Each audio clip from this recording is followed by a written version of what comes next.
structure d'aviation, CAA, encore et toujours motivé de Nenga Fatedi. Na année 2026, on le pot. Azan l'issue Kokubisa. Perfection de Nenga Kosakanate. Na ma service d'ailleurs. Sécurité, confort, na régularité. Bon, dit mélanger lundi l'issue na Nenga Kosakanate. Mon côté na terrain. C'est Pélas de ces Pélas. Atim avion de la dernière génération. Le col à Airbus A320. Pour ma destination est na ma province pour ma ville, il y a RDC. Bongo Sénaté, na 2026 Oyo, CAA, a conquis 34 ans Mokoka, na service et ma client na ye. Ah, CAA, Mose Pélissi.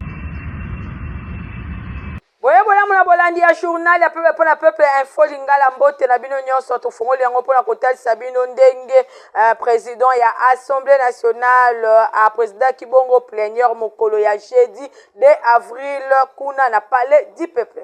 Na ouverture ya séance plénière ya jeudi 2 avril 2026, président ya Assemblée nationale honorable Aimé Boji Sangara a livré qui adresse moko marqué na émotion pe na espoir a condamné fermement ba massacre oyo esalemaki na butu ya le premier kino le 2 avril 2026 na Mambasa na province ya Ituri ezali attribué na ba rebelle ya ADF yango ekozaki liwa ya bato ebele mingi penza ba civil. Une minute ya silence ezalaki observé en mémoire ya ba victime. Gouvernement a sengaki ko rétablir sécurité na parti oyo na même élan numéro 1 ya chambre basse ya parlement a komisaki qualification historique ya ba léopard ya République démocratique du Congo na Coupe du monde 2026 52 ans après dernière participation na bango oyo ezali symbole ya effort ya unité ya résilience pe ya espoir pour la nation mobimba. Natina wana a adressaki ba remerciement à la représentation nationale et pas ya ba joueur ba staff technique ba encadré pe et pas ya premier supporter congolais chef de l'état Félix Antoine Tshisekedi Tshilombo pour na ba effort na ye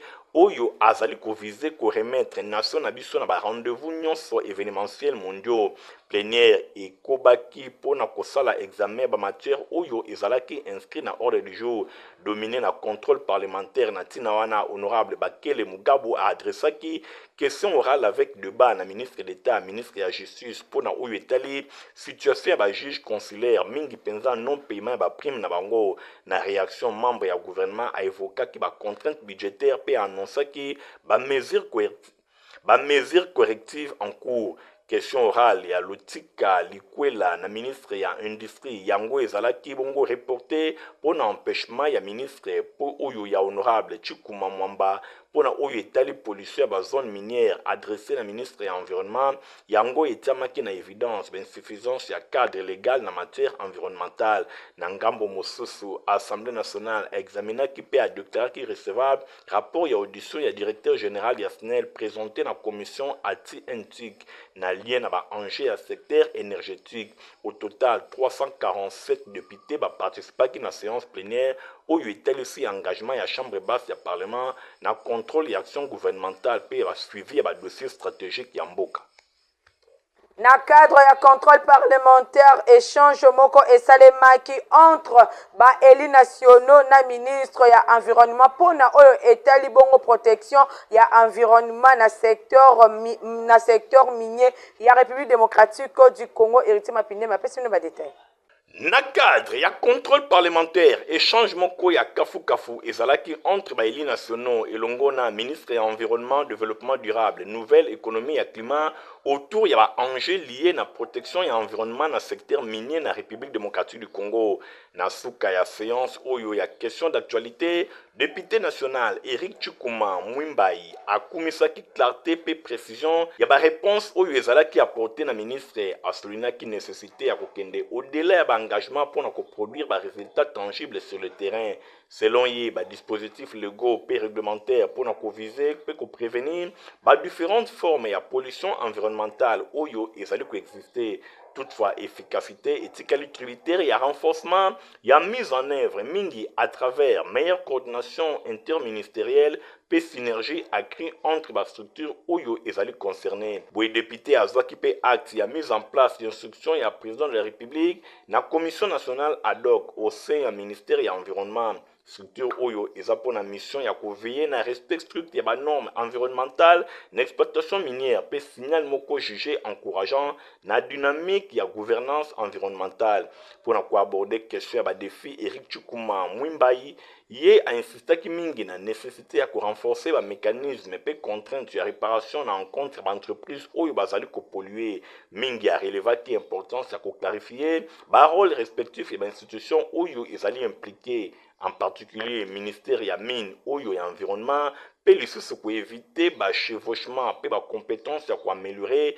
efficacité ya action publique pona oyo etali rapport exhaustif oyo ezelami pona ba entreprise minière oyo bazala ba infraction elongo na ba normes environnementales. Ministre a s'engagé ko transmettre na souci ya transparence pe ya redevabilité ye na tina wana a évoqué ba question mingi oyo euti kolobama ezali kosala objet ya ba sanction pe ba mesure ya réparation pona député ba avancé oyo ezali base moko encourageante pe lisusu esengeli impérativement ezala consolider a rappeler objectif ya démarche parlementaire oyo ezali bongo kozwa ba éclairage pona ko permettre na ba eli ba tirer ba conséquences politiques pe institutionnelles nécessaires. Na perspective wana Eric Chukuma a annoncé que ba représenter un peuple ba kotika la vigilant pona traduction effective et ba engagement oyo ekuma ba action moko concrète visible pe bénéfique pour la population. Boya tenaki ko souligner dimension humaine ya problématique environnementale derrière ba camions ya pollution tozali komona ba communauté bazali affecté ba famille vulnérable pe ba écosystème ezali menacé na tina wana atalisi responsabilité morale pe institutionnelle ya parlement ko veiller que gouvernement aïba na ko assurer réellement rôle na ya protection ya environnement ya ba citoyens.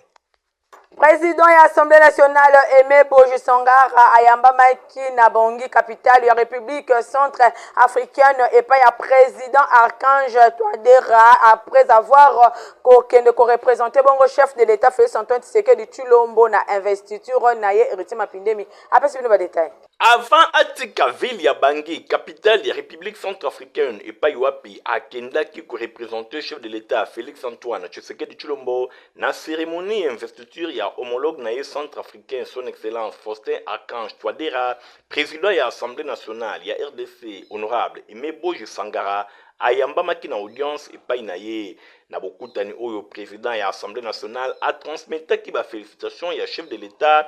congolais epai ya homologue naye centrafricain pe ba chalereuse salutation ya peuple congolais na bandeko na bango ya République centrafricaine. Visite oyo ezalaki bongo na dynamique ya renforcement ba relation d'amitié pe ya coopération entre République démocratique du Congo et la République centrafricaine. Na aéroport ya Bangui, représentant ya président de la République azalaki accompagné na homologue na ye président ya Assemblée nationale centrafricaine. Na audience oyo président ya chambre basse ya parlement azalaki accompagné na ba élu membre ya délégation locale la questeur adjointe ya Assemblée nationale honorable Grace Neema. Na primature pour retenir que Premier ministre Judith Suminwa Tuluka a sangisaki na séance de travail jeudi 2 avril, vice-premier ministre en charge ya économie nationale pe ministre d'État en charge ya hydrocarbures. Bolanda baletin. Premier ministre Judith Suminwa Tuluka a sangisaki jeudi na pokwa na séance de travail stratégique elongo na vice-premier ministre et ministre de l'économie nationale Daniel Mukoko Samba pe ministre d'État en charge ya hydrocarbures Akasia Bandubola pour na évaluer situation ya approvisionnement ya mboka na ba produits pétroliers na contexte international sous tension. Azwaki maloba na réunion oyo vice-premier ministre a insisté mingi na nécessité pour na gouvernement ya pour anticiper mingi penza na makambo etali ba effet ya crise internationale pour na économie nationale. Gouverner c'est d'abord prévenir. Son excellence Madame la Première ministre a sangisaki bongo Madame la ministre d'État en charge ya hydrocarbures Pelisusu Yemoko, vice-premier ministre en charge de l'économie nationale, pour nous la point à sujet à situation d'approvisionnement en boka na produits pétroliers. Vice-premier ministre de l'économie nationale, alobi opinion nationale, bazali ko se poser la question et sengeli bazala bien informé, na makambo ezali koleka na mokili, guerre na Golfe Persique, kuna et perturber totalement ba marché ba produits pétroliers autour ya oyo ya bisope tozali ko assister na ba révision na hausse ya ba prix ya ba produits pétroliers. Daniel Mukoko Samba atalisaki gouvernement azali ko assurer disponibilité disponibilité ya produits pétroliers etikali kaka garantie azali renforcer vigilance pour éviter rupture nyonso. Madame la ministre d'État YP il y a quelques semaines a rassuré opinion pour oyo etali disponibilité ya produits pétroliers na mboka pe sengeli en tant que gouvernement kozwa disposition nyonso pour que ezalaka kate et continuer kasutue bana kozwa produit ndenge tozalaka na yango besoin pe lisusu tu bana kozwa mesures nécessaires pour la disponibilité de produits pétroliers et bana kotikala liboso ya komata prix sur le plan international exécutif à longolité justement pour veiller ko protéger l'économie nationale et ezali koleka na ajustement probable ya prix ya produits pétroliers pour que tous ala na déphasage te par rapport ya oyo ezali koleka na mokili mobimba. Gouvernement azali kozaba mesure de manière que ata ajustement ya prix ya produits pétroliers et kozala kasi eye bana kosilisa stabilité générale te na différents marchés ndenge mukoko samba atalisi na nzela ya réunion oyo gouvernement na coordination ya premier ministre Jeudi Sumino Tuluka atalisi volonté ya anticiper na choc extérieur pe ko concilier impératif économique pe protection ya pouvoir d'achat ya population. Posture oyo ezali bongo na contexte régional pe international marqué na ajustement oyo ezali déjà effectif bisika mosusu na mboka ebele ya mokili prix ya produits pétroliers et mati bongo esengeli pe awa na continent africain tozala épargné te anticipation ya gouvernement congolais ezali kotalisa engagement ya kozala expectative kaka te kasi na logique responsable ko prévenir choc pour na ko garantir stabilité yango esengelaki et rassurer opérateur ya secteur pétrolier pour na ko éviter spéculation. Semaine outil koleka déjà premier ministre a instruisaki membre ya gouvernement na suspension ya redevance mususu pe ya réduction ya taxe ya produits pétroliers na frontière.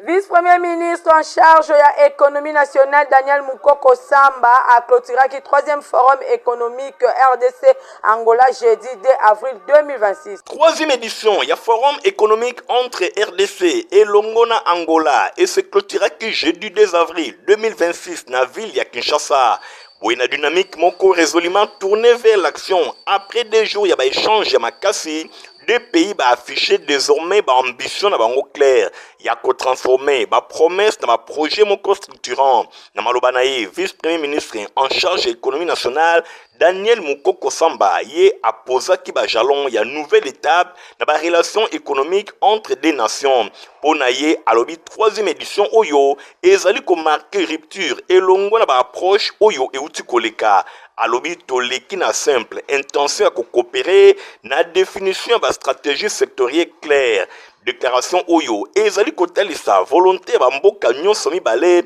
ya kolongwa na cadre déclaratif pona kokota na logique moko opérationnel na kati ya nouvelle orientation axe stratégique et belé ezalaki reteni pona ko accélérer intégration économique kati na yango énergie, infrastructure, pêche, commerce transfrontalier, secteur jugé essentiel oyo esengeli et servir na socle moko ya coopération structurée pe oyo ekozala coordonné na ndenge ya malamu entre République démocratique du Congo et Longona Angola. Autorité batiaki poids makasi démographique et économique combiné entre bamboka mibale ensemble ezali ko représenter marché moko estimé à près de 130 millions de consommateurs pour Daniel Mukoko Samba enjeu oyo ezali koleka na cadre bilatéral et ko faciliter circulation bien na service alobi tokoki kokoma véritable moteur ya développement pour la sous-région vision moko ezali kokota na dynamique continentale impulsée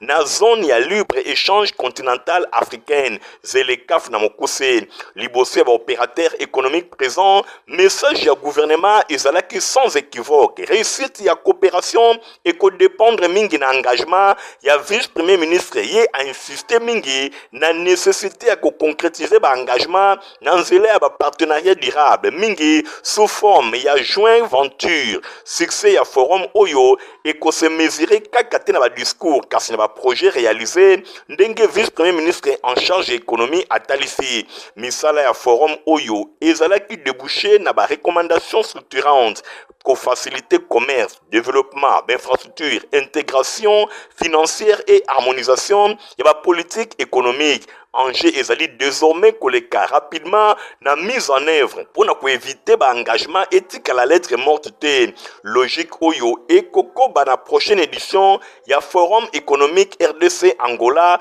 oyo ekosalema na Angola yango eko permettre ko évaluer ba avancées réalisées pe ko accélérer concrétisation ba projet oyo ezalaki lancé et loko ezali clair coopération entre Kinshasa na Luanda et côté na phase na yango moko ya pragmatisme boye ba résultat ekozala bongo scruté yango nde ekomonisa impact réel ya ba économie pe ya population ya ba mboka nyonso mibale. Pas de distraction politique face Nanzala, peine à chômage, yango nde message essentiel oyo ezala qui lancé jeudi 2 avril et pas ya président ya conseil économique et social Jean-Pierre Kiwakana na ouverture ya session d'avril héritier Mapindemi Christian Kengebeni.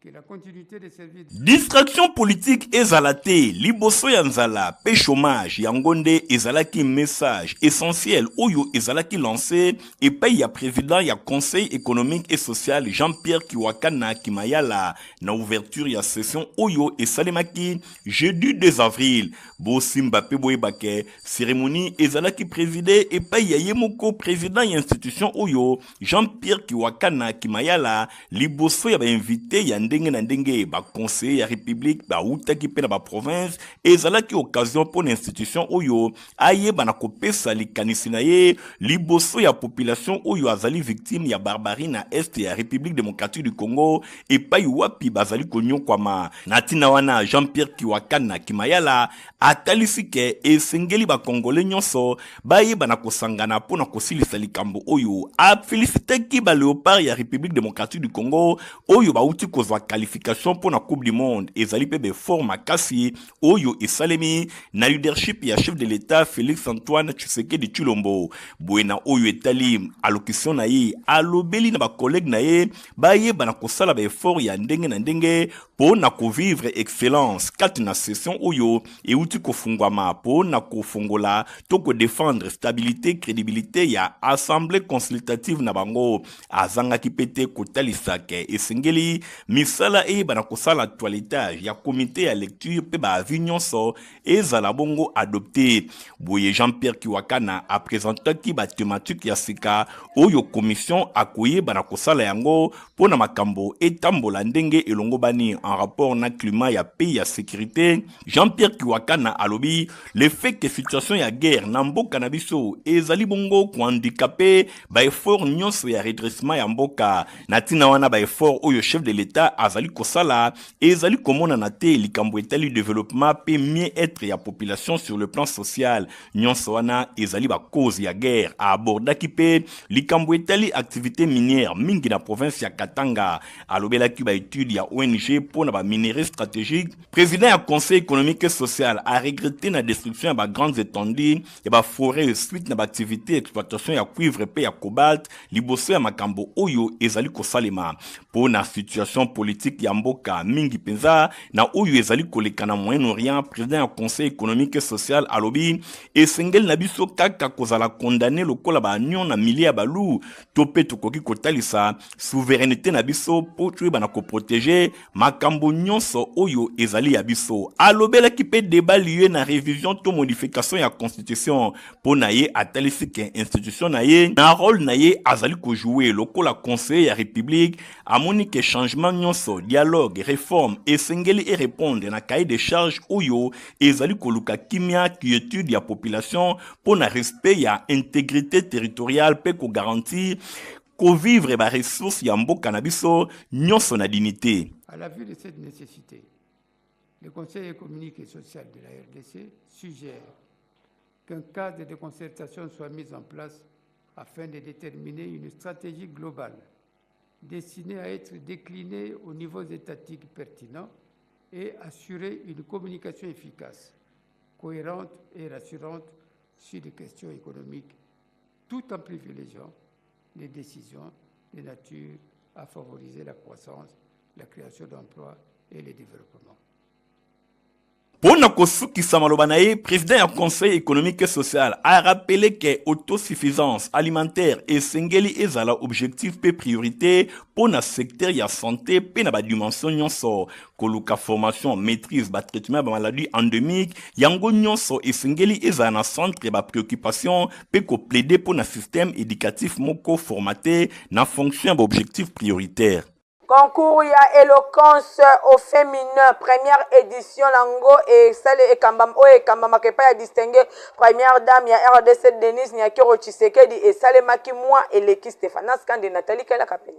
Na République démocratique du Congo, célébration le 8 mars, échangé dimension, l'inspection a distingué première dame Denise Nyakiro Tshisekedi, journée où Ezala qui s'affirmait désormais local à levier à transformation, paix à leadership pour na jeune fille. Plus de 300 élèves finalistes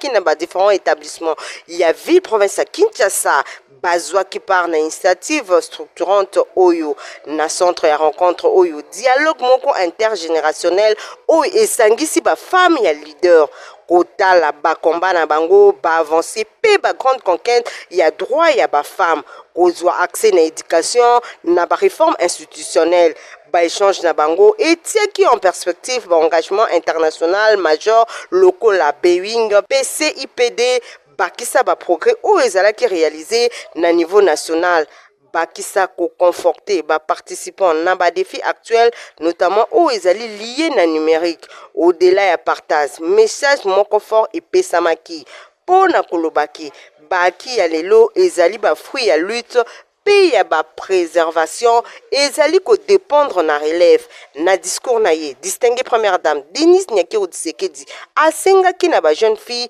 ba viser excellence sans limite ba s'appuyer notamment na ba opportunité o ezali ba bourse excellence ya yango ezali pilier pour la promotion ya excellence académique na République démocratique du Congo nandila ya première édition Oyo 2026 le 8 mars ya transformation pays à leadership féminin ezali ko s'imposer locaux la bien plus commémoration moko véritable Nandela ya première édition Oyo il y a 2026 le 8 mars il y a transformation pays à leadership féminin et ezali ko s'imposer locaux la bien plus commémoration moko véritable tremplin vers génération à leader consciente engagée peu prête pour na quoi agir. Honorable Mao Twene Elia Selembao a quitté na quartier camping mingi penza kuna na complexe scolaire l'info pour na ko soutenir ba sportif ya combat ya commune na Christian Kengebeni héritier Mapindem.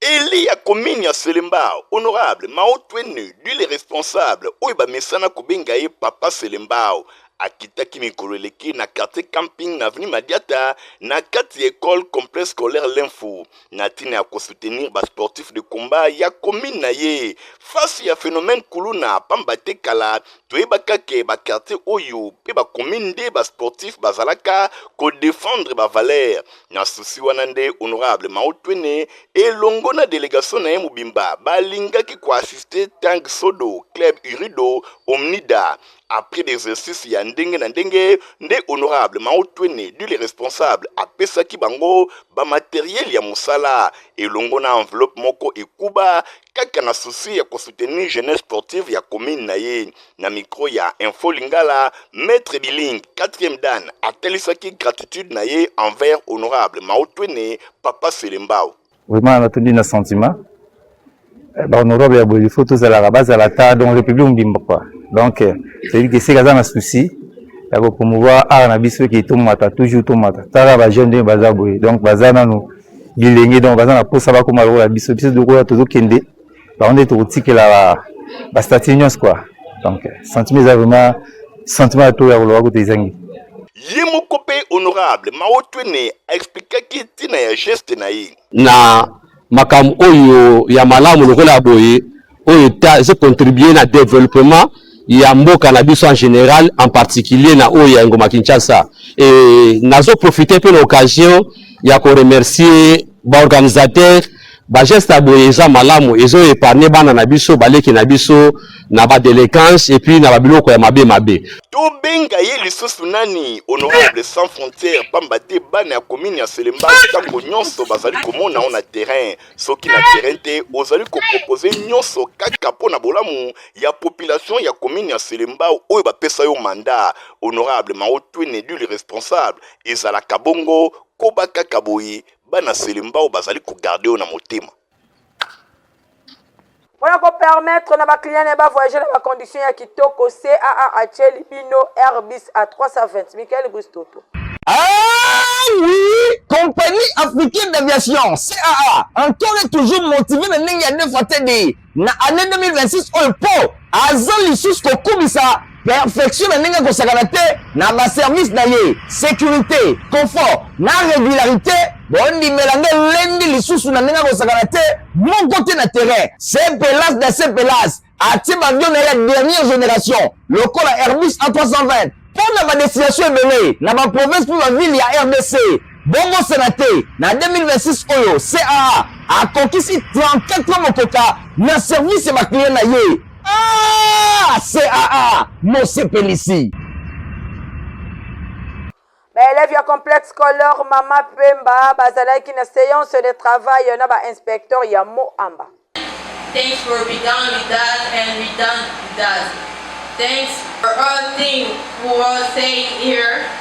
Na cadre ya préparer ba épreuve préliminaire et examen d'état na ndenge ya malamu complexe scolaire Mama Pemba école ya fondation Nerombungu ezali kotika eloko moko te au hasard nyonso ezali kobongama na ndenge ya kosakana te boyoka mokolo ya jeudi 5 mars 2026 mingi penza ba élève finaliste bayambaki inspecteur provincial bayaki wana pona kotalisa bango ndenge nini ba épreuve oyo esalemaka IPP ya Moamba ayaki wana elongo na ba adjoint na ye bazalaki liboso ba élève finaliste tomonaki pe ba enseignant ba encadré bazalaki wana pe présence ya promoteur Rodrigue Mbungu ba élève bazalaki vraiment bien enseigné et pas ya ba inspecteur oyo pona kotalisa bango eloko ezali ya motuya pona réussite na bango na examen d'état ezali liboso eloko etali discipline kota nzambe liboso pe koyeba na kobongama na ndenge ya kosakana te travail personnel pe travail collectif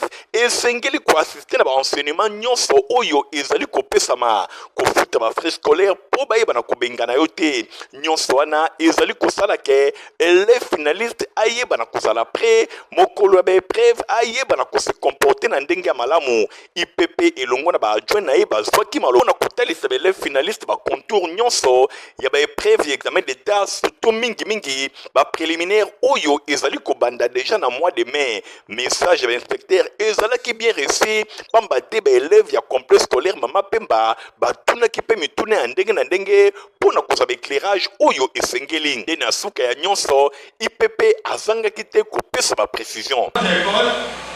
C'est d'abord Dieu. Associer Dieu à tout ce que nous venons de dire.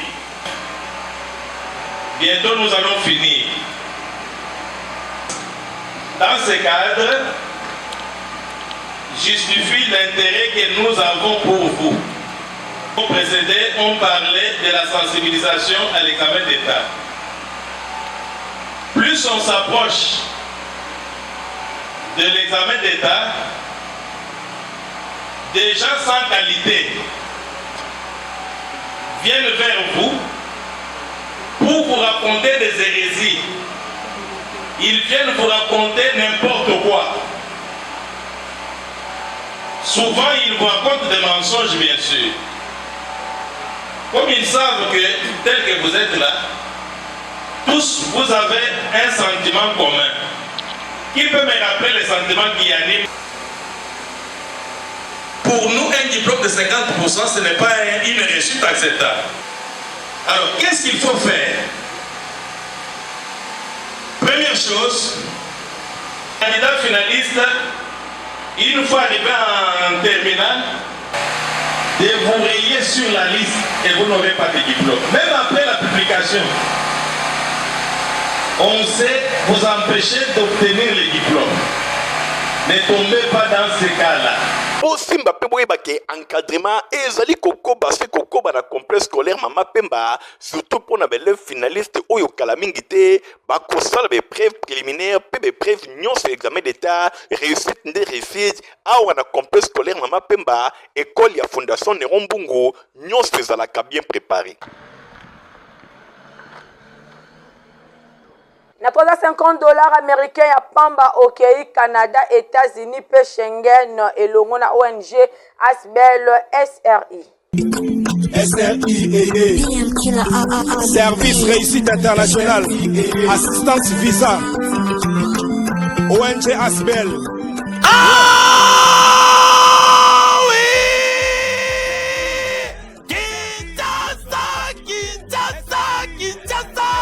Yoka sango oyo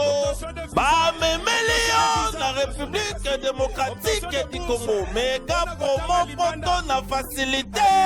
oyo eye kopambusa maya misu ya ba Congolais tala meilleure agence de la République démocratique du Congo ONG SRI assistance démarche visa oyo abongeli bino masolo yaya otuninga nini bongo muke oke poto na $350 ya pamba yoka oke bamboka lokola Canada, États-Unis, Schengen oza mobimba na ndenge ya defa te.